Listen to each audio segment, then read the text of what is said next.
and cut out a bit of bone. Not much fun from what I've gathered, because he was in a lot of pain. But instead of getting better, he started getting worse. And I'm scratching around here looking for something, because I wanted to tell you that I do own a tie. And there's a story behind it. Forgive me for unpacking half my kit in front of you. But so I was visiting our national president, and he took this phone call, as John just said. He said, "I need a speaker." And Len says, "No problem. His name's Bill. He's standing in front of me." He said, "Here's the phone. Talk to him." So I'm here. This was not on my list of things to do, but I rang John this morning and said, "What's the dress code? Do I have to wear a bag of fruit and a tie?" He said, No, but I see that Tim's properly dressed. Thank you, Tim. You made me feel good. I'm not going to put it on. If you look closely, you'd see that's an F.G.B.M.F.I tie, a Singapore version from going back about 30 years. I'm not going to wear it because it's got an awful food stain on it and it needs dry cleaning, but I wanted you to know that I do own one.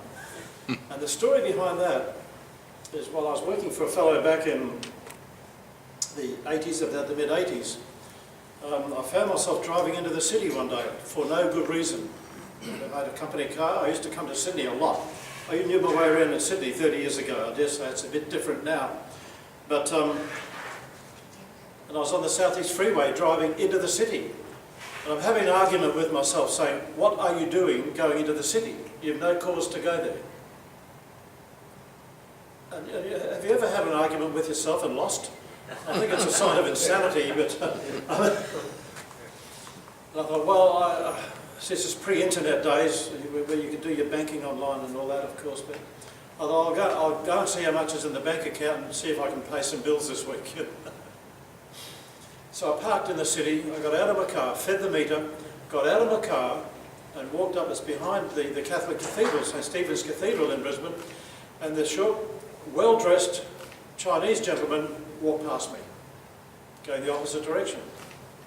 And he was wearing one of those ties. Of course, the first thing I saw was the Full Gospel Businessmen's Fellowship emblem on his tie. And I thought to myself, oh, that's a bit odd. That little Chinese dude had a Full Gospel Businessman's tie. And a voice inside of me said, well, why don't you go and say hello to him? So, good Lord, sorry about that, folks. Just knocked the water over. So, we got some tissues or something? It's just going to make the cut. Wait. Don't worry about that. Don't worry about it? Okay. I do worry about those things. It makes me wonder if I'm going a bit, you know. But, so I caught up with him and I tapped him on the shoulder and he spun around and he looked at me. And, What's your bag? yeah, that's very clever. And thanks. I've got a couple here as well. So while we're mopping up the mess for the sake of the camera and the video, good way to start a meeting, isn't it? I suppose there's only one thing worse, is just to turn up with your zip undone, isn't it? I saw a fellow taking up the offering in the church one day and I said, he looked at me and zip up yet? You shouldn't say those things at these meetings, should you? Praise God. Comes a time in life where you've got to get over being embarrassed. Not worry about it. Okay, thanks so much. Okay, here we go.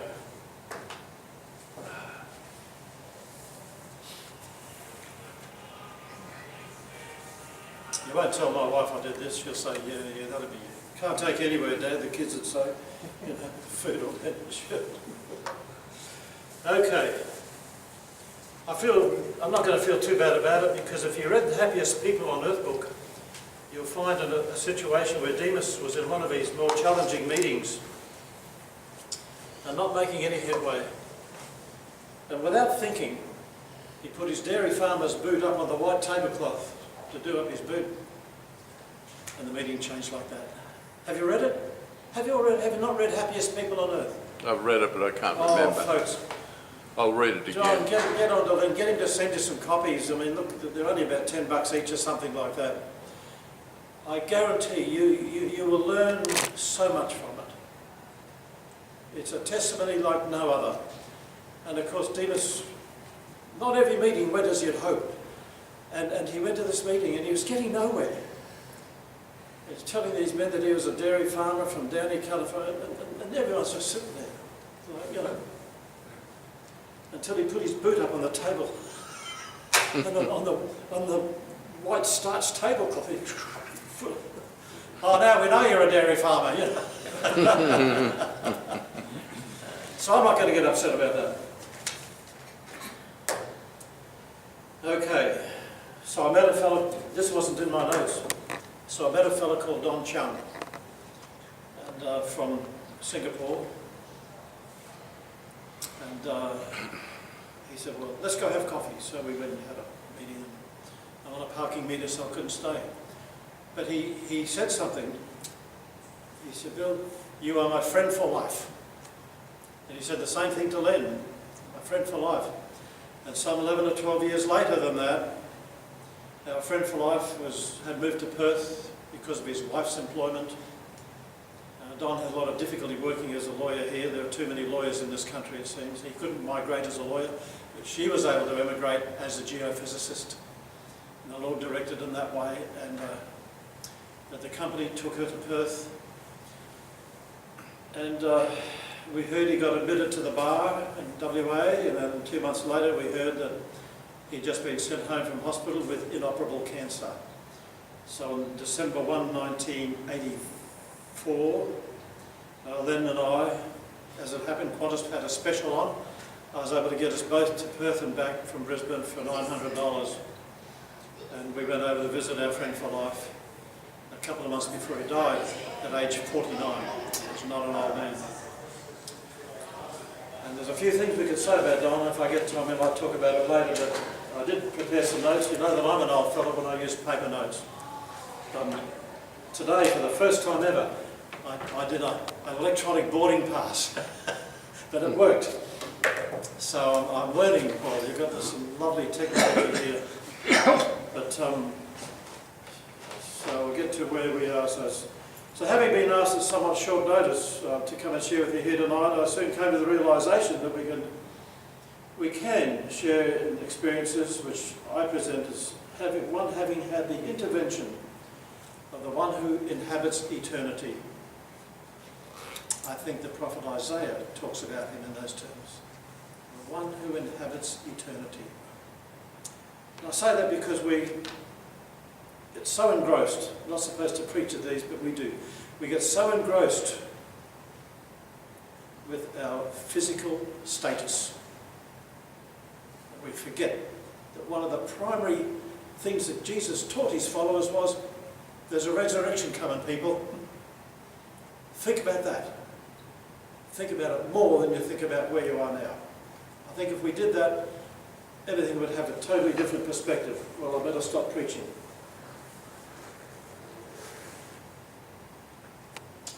So that my prayer for you tonight is that we may know his presence and that he has spoken to our hearts. Now I get the feeling that for every one of you here, this is nothing new. Is that a fair comment? Okay, there's no one here who doesn't know the Lord. Is that right?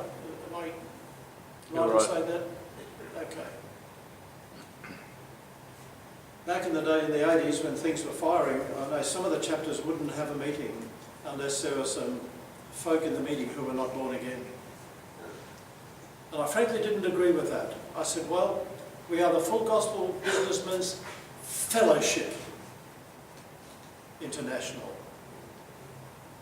What's wrong with sharing some fellowship? Notice that the other group that looked like we might get in some reconciliation with dropped the fellowship out of their name. Did you notice that? F.G.B.M.F.I. It's Full Gospel Business, not fellowship. We'll move on. I was going to start this off by asking you folk to just sort of get together and pray for one another, so that if you get a bit naughty and drop off during the night and go home and don't hear me, at least you'll have had some prayer. Maybe I'll just pass that and come back to it later. So, we won't talk about that anymore. John has already mentioned the vision of Full Gospel Businessmen, to reach other men, fellows who are at where we are at, okay? John has mentioned it, I won't labour it, but you know, there was a threefold part of the vision: reaching other men, having fellowship, and having a basis of unity, okay? That's it in a nutshell. You can read it yourself. I would urge you to get hold of Happiest People books. It's in there. Might be a little dated now, but the message is never dated, okay? And the encouragement you get from it, likewise. So I guess we better get back to the testimony, or testimonies, plural, that I had in mind to share with you tonight. Probably the most dramatic, I'm not going to sort of bore you with being a baby boomer, went to school and all that. We talked about some of that at dinner. But there's a couple of things that have happened regarding which I have no other explanation but to say the hand of God was on my life. The fact that I didn't die when I was 39, and on a couple of other occasions, is part of it. And sometimes you can just brush those things off, you can let it go into the back storage of your memory and not think about it. But there's been a few occasions. I've had about 4 occasions when I might not have survived. So I'll tell you the biggest one first, okay? 1984, a fellow called John Callaghan, who joined our Aspley chapter, as it then was. John had come over from Western Australia to Brisbane. He had worked in the Department of Aviation as something to do with health. His trade was plumbing, but he had some health and hygiene aspect to do with aviation. I can't define it any better than that. But he had come to the Lord. He was a fairly new Christian, but he was also a pretty good country gospel singer. And he asked me if I would take him to Taree, which is a little north of here, correct? Which way is north? Which way are we facing? Anyone tell me? North that way. North that way? Yeah. Okay. He was invited to present and share and sing at Taree. Now, this is going back to 1984. And I said, well, when? He said, oh, middle of the year, June. I said, great. June, you might get a bit of wind, southwesterly. It might get a bit choppy. But other than that, it's okay. It will be generally clear weather. Now I still hold a private pilot's license. Don't use it because I'm not sure I can trust myself with it. But you know, the price of flying went up higher than my income. My income went down, costs went up. So I haven't done any of it since the year 2000. So it's a dormant license. But in 1984, John asked me if I could take him to Taree. The difficulty in Australia is, you know, you've got a weekend to do something, but you work Monday to Friday, it's just too far to drive. So being able to fly was very, very convenient, and we did that a fair bit. I said, yeah, no trouble. And then a few months later, he said, I'm putting it off till September. And I said, oh, okay, but September is change of season, afternoon storms. You know, in my head I'm trying to think of the meteorological picture, and I was a bit uneasy about it. And then he changed it to December 1 of that same year. And I thought, okay, December is summer. You get some cumulus cloud, it'll get bumpy underneath it, and you might not get above it, and you still could get an afternoon storm. And I thought, oh, okay, we'll play it by ear. Okay, John, we'll do it. So on the given day, I toddled out to the airfield. And I booked an aircraft that I was familiar with. I had about 50 odd hours in that particular aircraft, little Grumman, you don't hear of it anymore, Grumman Cheetah. They had the Tiger, the Cheetah, and the Lynx. They were all the singles. The Tiger had 180 motor, the Cheetah had 160, and the Lynx had a 115 horse motor. Basically a trainer, and there was a twin on the way, but I don't have a multi-engine rating, so stuck to the single. And I'm fairly confident I would have booked the Tiger because it had a 180 horse motor. And when you put more than 2 people on board, you need that extra grunt. Okay. The 160 motor was okay, but when you loaded it up, it struggled a bit. And we had 3 adults, overnight gear, John's sound gear, which I didn't load, and I didn't realise when we unloaded the aircraft how heavy it was. We might, I don't like putting that on record, but we might have been close to being overloaded, all right? I'll say we're on the limit. Unknown to me, you know, like dear old Job in the Bible, unknown to him there'd been this conversation between God and the devil. Okay, you can have a go at him, but you can't kill him. unknown to me, the owner of the aircraft had changed the propeller. Now, if you're not in aviation, I'll try and put it in simple terms. It was a fixed pitch prop, okay? On a more upmarket or sophisticated aircraft, you have a variable pitch constant speed propeller so that you have maximum power for takeoff, but you change the pitch for your cruise mode. That way it all works better. The aerodynamics change. But for lower cost, it's a fixed pitch, which means you get all the power you want for your takeoff and climb, but your cruise is compromised. So the owner had changed the prop. And in cruise mode, you got another 10 knots, which I found out once I levelled out. But I was already stressed out by that time because it almost did not get off the ground. We loaded it up. When I got to the airport, the operator was actually defueling it. She was taking fuel out of the tanks just so that it would have just sufficient and a reserve to get to Taree. Otherwise, I would have been overloaded. Nothing registered. Why? Nobody told Bill that you've got a severely performance decreased aeroplane. When do you find out? When you're trying to get it off the ground. Good fun. By which time I was starting to get stressed, by the way. When you give it full throttle, you get everyone's on board, you get your flight plans in, do all the preliminaries, and the line up the runway, the tower gives you your cleared for takeoff. Full throttle. There's only two things to do. Keep the thing straight down the runway, get your airspeed up, stick back at 55 knots and get it off the ground. And I'm more than halfway down the runway, 45 knots. I said, what's wrong? What are you doing wrong, fella? Start to blame myself already. What are you doing wrong? Well, there's not much you can do wrong. It's a simple aeroplane. Like when you get used to it, it's easier to handle than driving your car because you haven't got to look out for some clown who won't give you right away. And all that's taken care of for you. But it didn't want to get off the ground. And I'm at a situation where either we leave the ground or I've got to pull the throttle or we're going to hit the fence.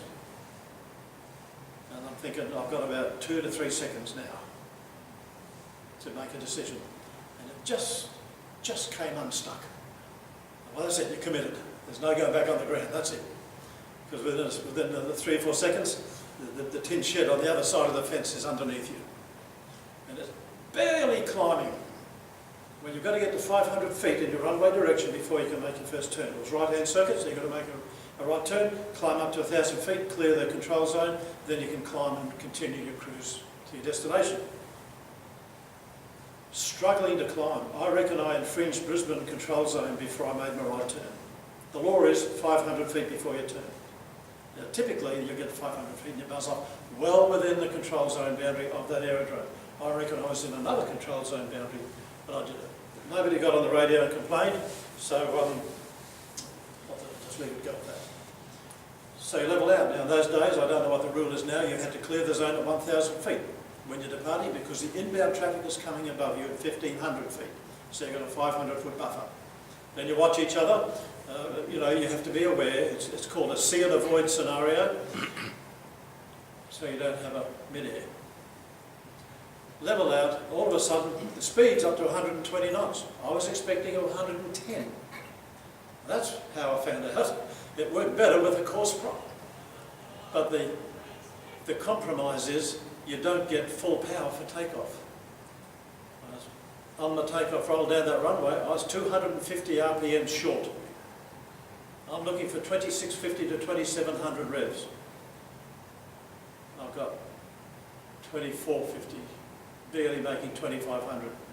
You might think, well, it's not even a 10% difference. That last 10% makes a lot of difference when you're trying to get that thing airborne.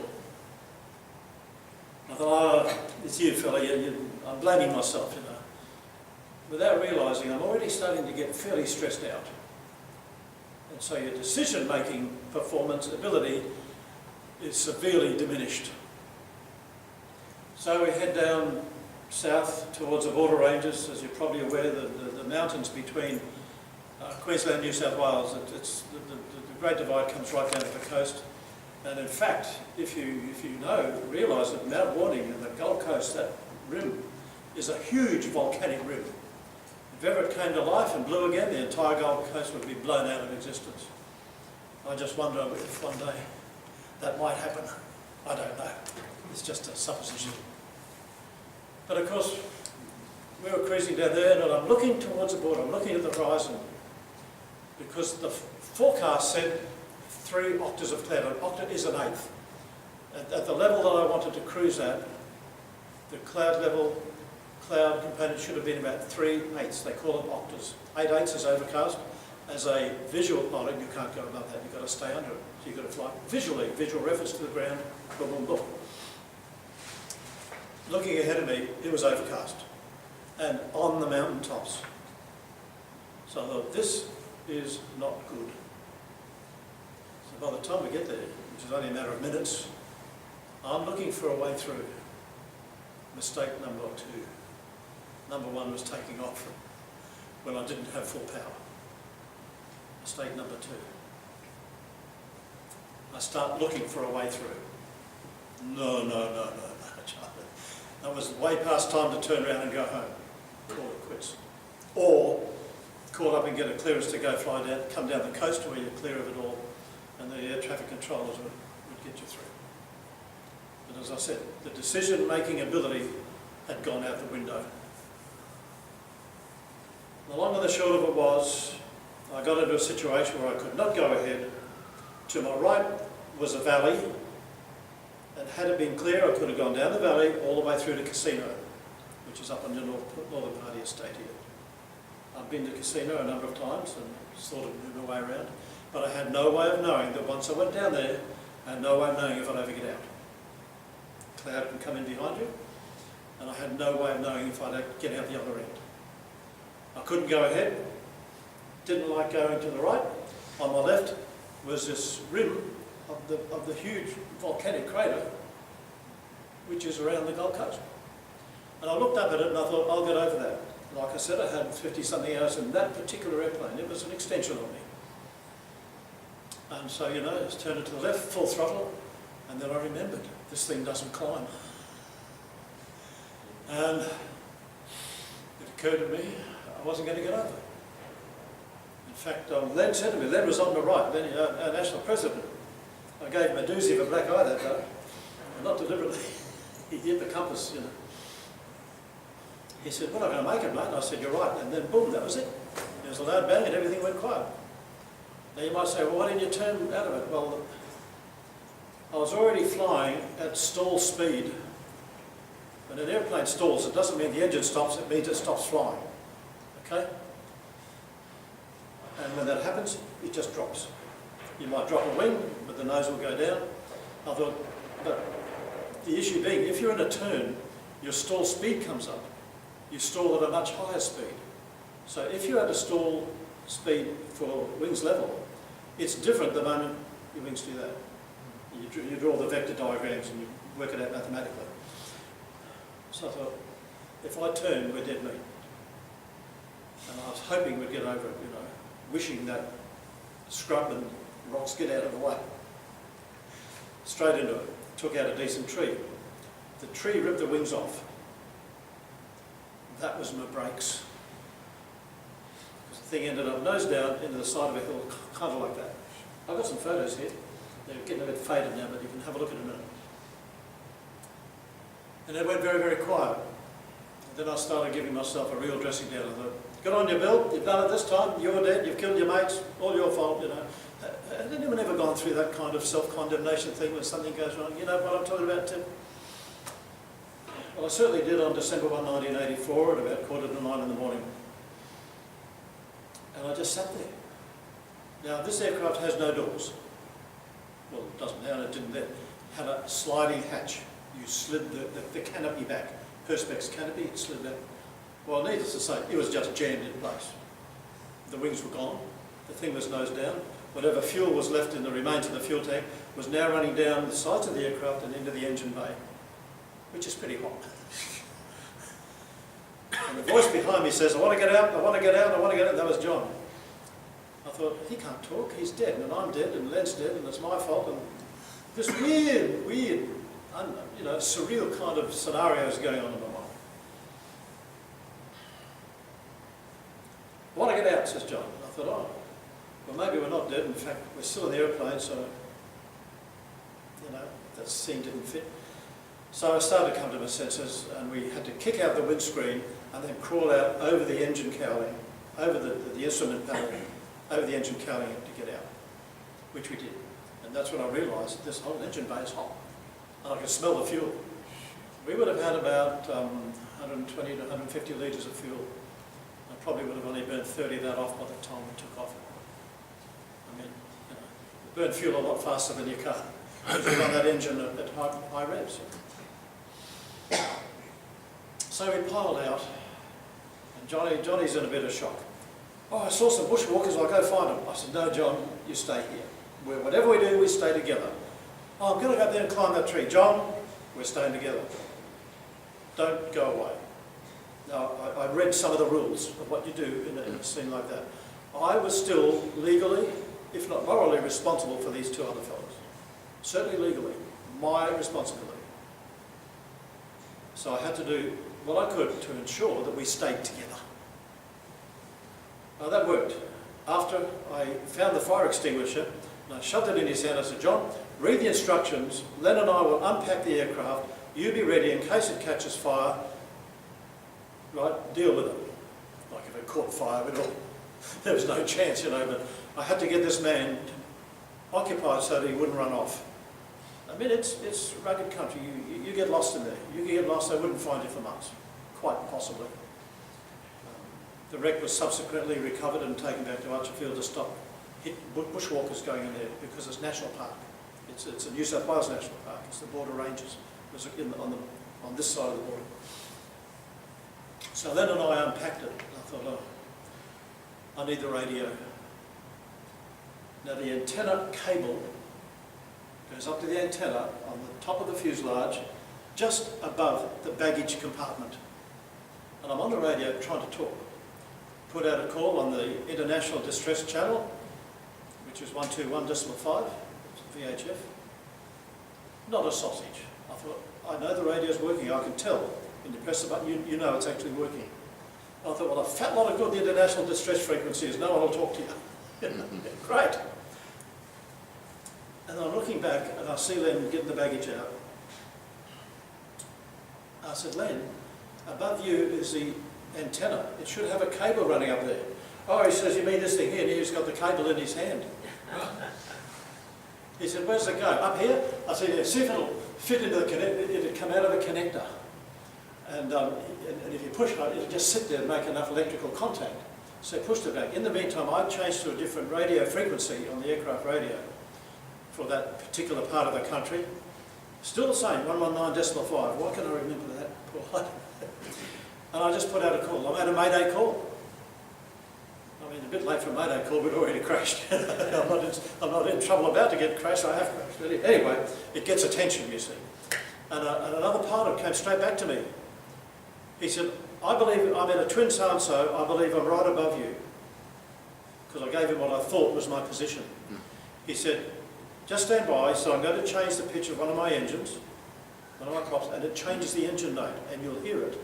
When you go on a commercial flight, even with the jets, you'll know, when they just start up, and the two engines are running, but they're not exactly synchronised, and you get this beat note, a very low frequency beat note, just a slight variation.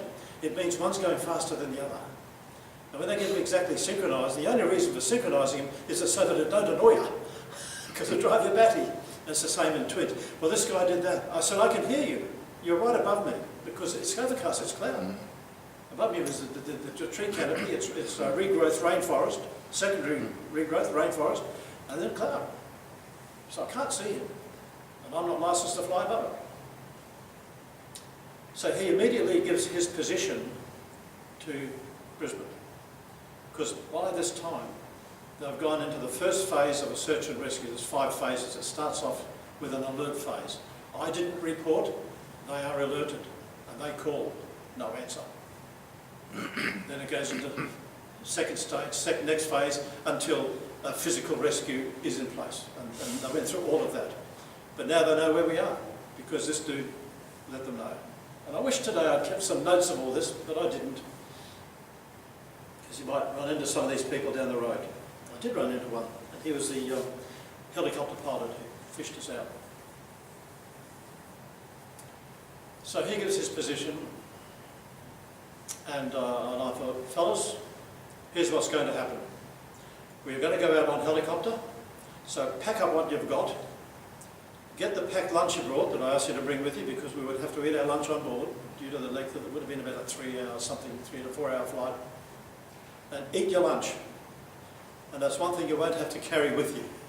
So we did all that. Can't tell you what I had, probably a ham sandwich, and waited. And it was about an hour and a half before the first chopper came in. That was a Westpac rescue chopper on the Gold Coast. You know the Carrara football field up there where the Titans play? I'm not one of their fans, but it doesn't matter. There's a Westpac helicopter base with state emergency service nearby. And he was the first one in. And he put a guy down on a winch. I wonder if I've ever seen an angel sometimes. I might have done it not knowing. But I reckon that angel had orange overalls on. I don't know what your state emergency service were in New South Wales, but in Queensland they were orange. Yeah. And this dude came down on the winch. I found out later there was 115 foot of winch wire out. That's a fair bit. And he said, "G'day, my name's so-and-so." I've forgotten his name. He says, "I'm a dentist." I said, "Really?" I said, "I wasn't expecting a dentist." He said, "Well, mate, I'm a volunteer with the SCS, and I just happened to be returning some gear." And they said, "There's a live call, John, get on the aircraft, you're going." So it was a bit of a buzz for him. And here's the guy who came down on the winch. He said, "Who's first?" I said, "Him." I pointed to John, and John said, "You'll bring the gear, won't you? You'll bring the 12-string guitar." Now, you know, they're special. They're a lot more expensive than the standard 6-string. And his bag of cable and sound gear, and I thought, when I went to lift it, I thought, "Doodly, doodly." No wonder the sucker wouldn't climb, you know. I said, "You're first." So they put the sling on you. Have you ever seen what they do? There's a wire, but the sling you put over there so that the bit where it joins up comes under your arms, around your back, under your arms, goes up. So the only thing you're not allowed to do is say, "Praise the Lord." If you do that, you fall out of the sling. You've got to keep your arms down. And so they start winding him in. But the downwash of the chopper starts sending John on an orbit. He starts swinging around little circles on this wire. Not only that, he started spinning on it. So he's like the Earth going around the sun. He's making little rotations on a wider orbit on the end of the wire. And as he did this, he bumped against a tree, and a vine off that tree took a loop around his neck. And he was nearly hanged on the winch. And nobody saw it. I didn't see it. The fella on the ground with a little talkie-talkie to the bloke in the chopper didn't see it. The fella on the chopper watching him, controlling the winch, he didn't see it. And it was only when John told me later, he said, "I felt the vine break before my neck would have broken." Who was behind all that? Devil. I think I had one of the worst weeks of my life leading up to that Saturday morning. I'm not going to go into all the detail. It was a horrible, horrible week. I look back now, it was just oppression, dark oppression. Such that on the Friday, I phoned up a man who used to work at his office in the city of Brisbane for the sole purpose of gospel outreach. Dear old George Spall, he passed away at about age 84. Had a little bookshop there, people could just drop in, make a coffee. He'd do lunch hour, Bible studies, you walked in, made your coffee, ate your lunch, walked out when you had to, you would just keep going. I think his son was a pastor of the Cannon Hill Baptist Church, one of the Baptist churches that got the Holy Ghost, you know. Dear old George. And I felt so in need that by the Friday, I phoned him up in the morning. I said, "George, it's Bill, can I come and see you today?" Around about 12:30, my lunch break. I worked at South Brisbane at the TAFE College there. And I could walk across that bridge up to his office in about 15 minutes or 20 minutes. "Yeah, brother, you come in any time." But that's how he did things. Anyone walked in any time. And that's what happened. I was hoping for a special time. I just needed prayer. I just needed help. And when I got there, guess what? Anyone turned up. Other people turned up, they were taking up his time, and ain't going to happen, so I turned around and walked out. I knew I needed some spiritual help, and somebody else managed to make it not happen. And of course, Saturday morning this happened. So we got rescued. Helicopters came in. The chopper, their Westpac chopper, came in first, took John out, and I didn't see it again. His winch failed after that, I found out later. You know, who was behind all this? Fortunately, the SES sent their helicopter out. And then they took Len, and then the guy on the ground, the dentist, said to me, we're going for a walk. It's too hard to get you guys out of here. There's a better place. We're going for a hike. And so he took me for a hike. I determined that I would be the last to go. And he took me to this place. He said, right, sit here. It's going to be a few minutes. Because he's in talky-talky contact with other people managing the whole event. How's that time? 8:45. And he sat me down, a log or a rock or something. And the worst part of the whole event happened then. I just happened to wave my arm out and I brushed against a gympie tree. Does anyone know what a gympie tree is? No? All right, very quickly. A gympie tree has a single trunk, probably not much more than that round, whatever that is in centimetres. And it has these very broad, fuzzy-looking leaves. And when you brush against them, it's worse than a stinging nettle. You know, a stinging nettle, you can actually eat the stuff once you boil it up. But you brush against a stinging nettle and all those furry things inject this poison into you. But a gympie bush is worse. It might have another name in New South Wales. We have a town of Gympie in Queensland. So I don't know how it got its name. And I brushed against this thing. And my hand was just stinging and hurting like crazy. And that's all I could think about. I've just been stung by a gympie tree. I didn't care that I'd ridden off some dude's aeroplane and nearly killed the three of us. I was stinging, I was hurting from this gympie bush. So eventually they come and take us out in the chopper, and they had this little clearing where the Channel 9 news helicopter had already got his news footage and was leaving. Didn't want me in the picture, and I thought, oh, okay, that's how important I am. And then I had barely got out of the SES rescue helicopter, and this dude comes striding towards me, a little short man. He had a white shirt, a dark belt, white shorts, long socks and shoes. Don't remember his name. He looked up at me and he said, what do you mean by coming to see your medico looking like that, you grubby looking so-and-so? He said some other words that I won't put on the tape. I thought, who is this clown? He said, mate, I'm the doctor, you okay? They had a doctor ready for us. They had the old Southport hospital, has been demolished now, and they've got the new Gold Coast hospital. They had that on standby for us. So I'll say this about the aviation world, they do their best to look after you. It's rather good. And he said, you okay? I said, yeah, I think I'm okay. A bit of skin off the nose, a bit off here, and I was a bit grubby because when we hiked through the bush it was muddy. And my nice clean shirt, it was a bit grotty. But he said, you may seem to be okay, and you're okay. He said, I'll go. I said, yeah, okay. And so the chopper pilot came back to me, he said, mate, we're taking you all back to Archerfield now. Jump in the chopper. I said, John had asked me to bring his gear. I said, yeah, John would bring your gear. But I lied to him. I said, I decided I wasn't going to bring his gear. I mean, the guys came down on the winch, they said, we can't take your gear. I said, I promised John I'd take his gear. If the gear doesn't go, I'm not going. I'll walk home. Like scratched his head, I don't know what to do about that. I said, it's simple, we put the gear in the helicopter. And we did. We put everything back that we needed. So we get back to Archerfield, they've got the safety car waiting for us, and the safety officer comes out and meets us, and he said, boys, all the press, the TV are here. Wanting some video of you fellas. But he said, I'm going to take you down to the first aid station first and get you cleaned up. We were a bit messy, okay? And so we did that. We're down the first aid station, and John's still a bit in shock. He said, oh, ring Deb. Deb was his wife at the time. They sadly since parted company. But I said, John, you're not phoning her. Now, it was not my role to tell him what he can and can't do. But I was not going to let him phone his wife, because she can't see him. I thought, if she can see him, she'll be okay. But when you can't see them, your mind makes up other pictures, and it will be worse for her. So I put my finger on the thing, on the hook on the phone. I said, "You're not calling her, John," and I wouldn't let him use the phone. So the first day man cleaned us up a bit.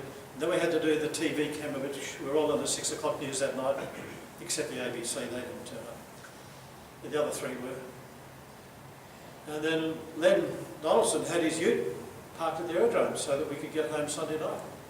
So I said, "John, we'll take you home." He lived at Holland Park, south side. The other two of us, we live out on the north side. We're still there in the same houses we had back then. So we took John home, and Deb came out of her house just as we pulled up at the front yard. She was in tears, but I thought, at least she can see him. So it'll be okay. So we left him there and I went home. It was quite hilarious, and I didn't want to take this long, but my wife's parents were visiting. And we have a high set, Queenslander, so she's up on the front patio at the front of the house. Her dad was sitting in his car waiting to go home, and her mother was standing outside the car, just having a chat, mother and daughter chat, and we pull up in the driveway. I've got two driveways, we pull up in the other one. And I got out, and my dear mother-in-law, since gone to be with the Lord, bless her, says, "How'd you get here?" I said, "Oh, Nanny," everyone called her Nanny. She was Nanny Wallace. "Oh, Nanny, it's like this. We hit the mountain and the helicopters came in and brought us home, and that's about it." And she thought, "You're just having another go at me, you're lying so-and-so," because practical jokes was the order of the day. You phone them up and put on a funny accent, and then they hang up on you. We did that all the time. My son does it too. We still do that kind of thing. "How'd you really get here?" I'm thinking, silly lady, you're asking the wrong question. You should be asking, why are you home now instead of tomorrow night? She says, "How'd you really get here?" I said, "Like I said, we hit the mountains just over the border, and the helicopters came in and they brought us home." "Goodbye, dear. We'll see you later. Come on, Bruce, we're going home." That was the end of that conversation. And she didn't get it until she saw the 6 o'clock news, and then we were on the front page of the Sunday paper the next day. Shared the front page of the Sunday Mail with Bob Hawke. That was his first re-election. So he got the top half of the Sunday Mail. That's the big Sunday newspaper in Brisbane. And the bottom half was us. 3 saved in aircraft accident. ... Thank God. Printed it. Mentioned the name of God in the Sunday newspaper. It's a bit heavy. All of that to say that I didn't understand what was happening that week. I do now. It's easy to have hindsight. But you know, the Lord knows where you're at. He knows what you're going through. And despite what you state, Brother Paul, that it was a dark hand trying to have his way with us. Still here, pal. We're still here. And I can have a chuckle about it. I didn't have too many chuckles for about a year, because I had a few phone calls that weekend. And one of them was from a man in Bundaberg, in whose home I used to stay. I used to go to Bundaberg, Bundy, known for their rum, right? I don't drink the stuff, but if I say Bundy rum, it's made in Bundaberg up on the north of Brisbane. Used to go over there a fair bit for F.G.B.M.F.I matters, used to fly there a lot. So, and I'd stay in Roy's house and he'd phone me, because he was on the board or committee of the Australian Aircraft Owners and Pilots Association. And he used to put a column in the monthly magazine that came out, and he was the Queensland rep. And he phoned me, he said, "Right, Bill, here's what you do, but here's what you don't do." He said, "What you must do is talk to the investigator, because he's got to come and see you. You must answer his questions completely and honestly. That's it, pal. When the insurers ring you, do not talk to them, do not make statements, do not sign documents." I said, "Why?" He said, "Because they will pay the claim and then sue you." He said, "Malcolm Fraser gave them that." No. I said, "Really?" We went knocking on doors to help him get elected. I said, "Thanks, pal." He wasn't in office very long, was he? I say that because I went through the best part of a year with a fair bit of darkness. I suppose it would be close to say moments of depression that would last for days. I didn't know what it was, but I had this fear of being sued and sent bankrupt. Because when I answered the investigator's questions, I asked him, I said, how much of this becomes public knowledge? How much of what I'm saying to you goes into the hands of the insurers? He said, all of it. I said, and? He said, well, I've got 5 years bill to sue you. And he said, you would be surprised that when that period is nearly up, we get a lot of phone calls. People wanting information, and we have to give it to them under freedom of information. I said, terrific, so I've got 5 years to sweat. He said, basically, yes. Terrific. And that bothered me for about a year. And then after that, it didn't bother me. But what was interesting, I remember saying to the investigator, and I watched him write the notes, I said, you know, the owner of the aircraft, the owner and or operator, had changed the propeller configuration. They put a cruise prop on it, which severely degraded the takeoff and climb performance. I said, if I'd had the standard prop, I know I would have got over that hill. That aeroplane was part of me, and I was part of it. You know, you know what you can do and what your limitations are. And in its original configuration, I would have got over it. I hit it about 200 foot from the top. Didn't miss by much, that much, 99. He never printed it in his report. The report basically said pilot error. The pilot failed to maintain the aviation jargon. My fault. And I read that and I thought, that's a bit unfair. But hey, I'm still here. Captain Collins and his DC-10 died on Mount Erebus in Antarctica because somebody on the ground did something wrong. And he didn't have any knowledge of it. He never got to find out. And he was a far more professional pilot than I would ever be. So I consoled myself with those thoughts. I'm not the only one.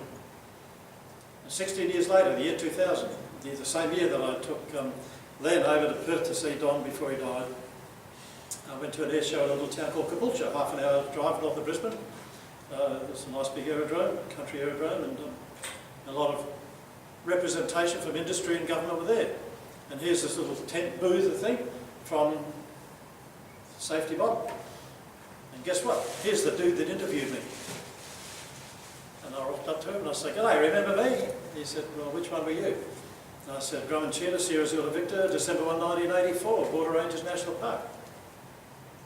POB3, you know, no fatalities, but you just read out." I read it. I gave it to him in jargon that he would understand like that. "Oh, well, how are you?" I said, "Well, I'm all right, but I've got a bone to pick with you, pal." "What are you talking about?" I said, "I remember watching you write in your notes that the aircraft had been modified with a cruise propeller."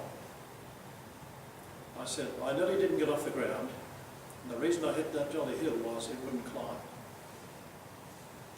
"Oh, lady," says, "I wouldn't have understood what that meant at the time." I'm going, "You've got to be joking. You're the investigator. It's your job to know." But I didn't say it. I felt it. It made me a bit angry. Because I put on record, it's still there. If you read the record now, it hasn't been changed. It says, "The pilot got it wrong." And he said to me, "I would have written you a letter, and the letter would have included, word for word, my report that would go into the publication, which is the Aviation Safety Digest, otherwise known as the horror, or the crash comics. Because every 2 months you get one of these and have all the accidents and incidents, fatalities, one series, you know, it just tabulates everything that happened in straight jargon, no blame, just what happened, just the facts. I sometimes wonder why you keep flying after you read one of them. You know, it's not very exciting reading. And I went home and I found his letter, which said, if you are not completely satisfied with the accuracy or the intent of this report, you have 14 days to question it and it will be changed. And I had opened the letter, but I did nothing about it. So really, I had the chance and didn't take it. So our time is moving on. I have here, and what I might do, they're getting a bit faded. Just flick through them and you can see what we walked out of. So you might just want to have it flick through and pass them around. The investigator gave them to me, or it might have been the operations guy, because I had to go for an interview with the operations people. I said, mate, I've had this interview, the safety thing. He said, no. He said, that was a safety guy. He said, they could publish a report, we take action. I thought, uh-oh, you know, am I going to go to jail? What's going to happen? And he said to me, it's not my call. I have to now report to the Chief Examiner of Airmen, and he will decide what's going to happen to you. By the way, the kind of action I'm talking about means maybe some recommended further training, something like that to help you stay safe in the air. That's what we're talking about. And I thought, well, that makes me feel a bit better. But when I entered that building, it used to be in Fortitude Valley, I ran into 3 men from the fellowship, or 3 Christian men. One was my own chapter president, because he worked there. And there were 2 other people. I said, g'day guys, today's the day I get the, you know. Oh, well, we'll pray. Let's pray for you. There were 3 people praying for me when I was getting the interview, you see. And so I had to have a little break. I went back, and the dude was waiting outside his office. And the Chief Examiner of Airmen saw me coming. He took off. It's this boy's job to tell him, not the boss. So he took off. And the man's whole demeanour had changed. He was an ex-military pilot. He even said to me, he said, you know, Bill, you trained to a budget. I've been trained at your expense as taxpayer to fly to the limit. He said, I was an army pilot. Now this is operations department. He can get the big stick out. They can take a lot of action, and you've got no defence. You can't question it. What they do, they do. That's it. His whole demeanour had changed. He was sitting behind his chair, he was fidgeting, he's going, he wouldn't look at me, had no more eye contact. He said, Chief Examiner thinks that because it's now, you know, 6 months, well, he said, by the way, you can have your licence back. Because he was going to take the licence. And stop me from flying for 6 months just to let us know, let me know that they can do that. I thought, dear God, you heard those dudes' prayer. You know, even then, the hand of the Lord was on me. And they didn't take the licence away. Not that I did a lot with it, because this was at a time when my income was going south and costs were going north. Went for an interesting year, got through it. Because of shortage of time, I'm not going to get through my list. It's now 9. When do you normally wind up, John? Right about now? Soon. Okay. I'll go through these very quickly. I had a near miss in the circuit area at Archerfield. In the days of the old square circuit, if I can explain, you had, supposing this was the landing strip coming this way here, from me towards you, you had to overfly 1,500 feet, descend down 1,000 feet, join up to what they call the downwind leg of this position, fly the downwind leg, then you start what they call base leg and then final approach. At heights and distances that you have up here, like it's written and that you can't change it. On the basis of see and avoid, it's up to you to separate yourself from the others, and up to them to separate themselves from you. Nobody tells you. Even if there's a controller in the tower watching what's going on, they don't tell you what to do. This other dude, so I'm beagling down, you know, 93 knots down this downward leg, and this other dude comes and makes his descending turn like that across my nose. Missed me by, I don't know, 200 foot away, 60, 70 metres. I mean, I was looking at the oil streaks running down from the engine bay to the side of his aircraft. It upset me a lot. This was subsequent to the other event. I spoke to the guy on the ground. He could not have cared less. The fact that he nearly killed me, himself and his passenger, and who else on the ground would have been hit by the wreckage of 2 aircraft, no longer able to fly, because that's what would have happened. He did not care, and it made me very angry, so I just had to walk away before I punched him on the nose. And that would have put me in jail, and I would have won. But those things happen. I had a fuel spill up at the RAF base. I had 12 years in the Air Force Reserve. Somebody turned the fuel pumps on an aircraft in the hangar that had the engine taken out. And in a matter of 2 minutes, he was sloshing around in AV2 about that deep in the hangar floor. And I was frozen on the floor. I was working on that aircraft. I thought, Bill, this is not going to be a nice way to die. It's going to go up. It's got to go. And I froze. And a little voice said to me, get out. Just walk. So I started walking. I walked up to our little hut and I said to my flight sergeant, I said, hey, Your mate just flooded the hangar with F2. That's the graph term for aviation, gasoline, Jet A. They call it Jet A4 or something in the civil world. He looked at me over his glasses, put the newspaper down and said, "Why aren't you working?" I said, "Vic," I should say flight sergeant, you know, "Vic," we're on first name terms. I said, "Your mate," and I mentioned his name, "just flooded the hangar with F2. What do I do?" He said, "Sit down over there and make yourself look like you're doing something useful. Not your problem." I thought, if that thing goes up, our hut will go up with it. We're only a short walk away. The blast would have just blown us away. 45 minutes later, the fireys turned up and hosed it out. What do you think what you like about that one? And that was a near miss in my book. That's 3. There are others, but I better cut it short. I wanted to mention my son. I shared this with the men at a breakfast a couple of months ago. Young Peter's now 37. When he was 16, he was in high school and playing trumpet and not doing too bad. The local conservatorium does an honours band weekend every year where the schools are invited to send 1, 2 or 3 of their best musicians, and they make up a couple of large bands.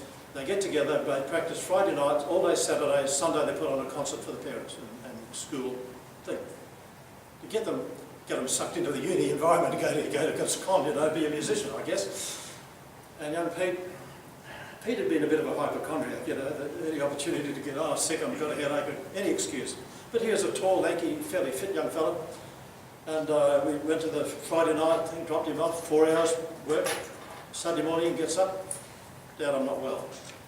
I said, "Don't you start swinging the lead on me, pal." I said, "You get yourself in there and give it your best shot." "Oh, you might have to bring me home." And at 12:30 he rang, he said, "I'm not well." I said, "All right, I'll come and get you." I made him carry his own gear into the car because I was illegally parked.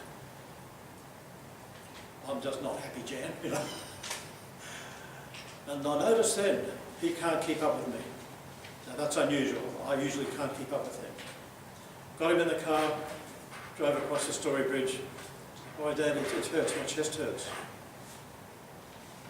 And I thought, maybe this is for real.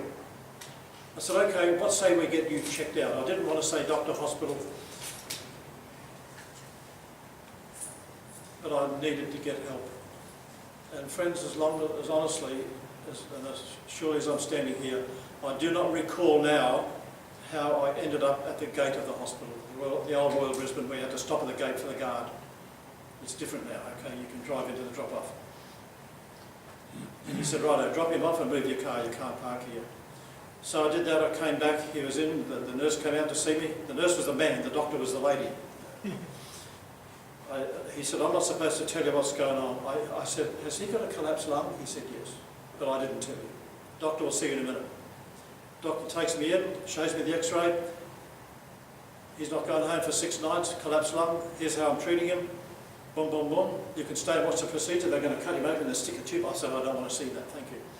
So I just said, turned to my boy, I said, "I'm going home. I'll get your mother and your toothbrush and be back tonight." Just after I left, they had to resuscitate him. His heart stopped and his breathing stopped. And to this day, I'm glad I wasn't there. He was in the right hands. I don't know how I got him to hospital. I don't remember driving there, but he was in the right hands. So now he's 37 and doing what he does. Folks, there's a few more things I could say. I had a list, but we are definitely out of time. I think tonight,